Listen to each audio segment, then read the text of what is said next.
بسم الله الرحمن الرحيم. ومن أظلم ممن افترى على الله كذبا أو كذب بآياته إنه لا يفلح الظالمون. ويوم نحشرهم جميعا ثم نقول للذين أشركوا أين شركاؤكم الذين كنتم تزعمون ثم لم تكن فتنتهم إلا أن قالوا والله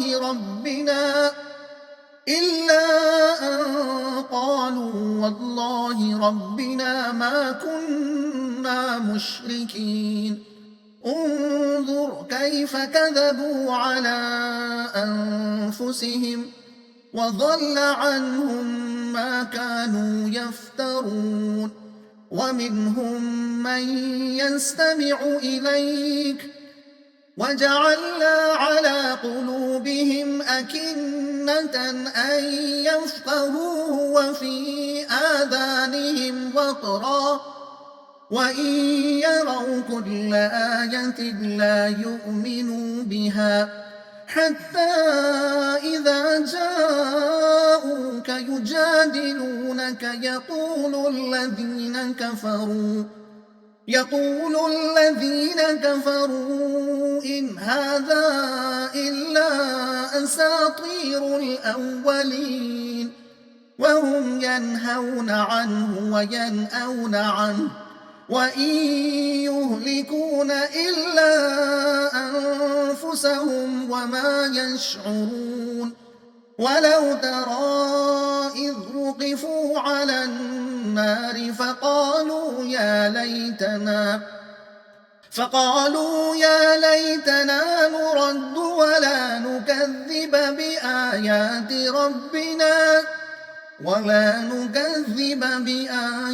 ربنا ونكون من المؤمنين.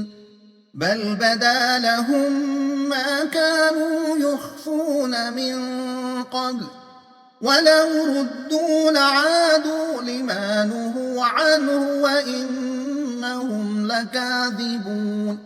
وقالوا إن هي إلا حياتنا الدنيا وما نحن بمبعوثين. ولو ترى إذ وقفوا على ربهم قال أليس هذا بالحق قالوا بلى وربنا قال فذوقوا العذاب بما كنتم تكفرون. مضمون الوہیت میں اللہ کے ساتھ کسی اور کو شریک کرنا سب سے بڑا ظلم ہے۔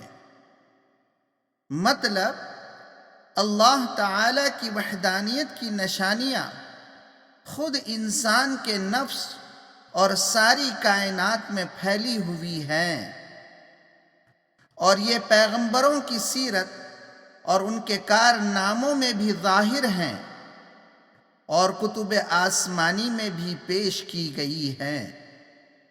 یہ ساری نشانیاں ایک ہی حقیقت کی طرف رہنمائی کرتی ہیں کہ موجودات عالم میں خدا صرف ایک ہی ہے اور باقی سب اس کے بندے ہیں۔ جو شخص ان ساری نشانیوں کے مقابلے میں محض قیاس یا آبائی تقلید کی بنا پر دوسروں کو الوہیت کے صفات سے متصف اور خداوندی حقوق کا مستحق ٹھہراتا ہے، اس سے بڑا ظالم کون ہو سکتا ہے؟ ہٹ دھرمی کی وجہ سے سوچنے سمجھنے کی صلاحیت ان کے اندر مفقود ہو چکی ہے۔ دنیا کی زندگی کو ہی سب کچھ سمجھ رہے ہیں۔ جب دوزخ کے کنارے کھڑے کیے جائیں گے تو پچھتانے لگیں گے، مگر اس وقت پچھتانے سے کیا فائدہ؟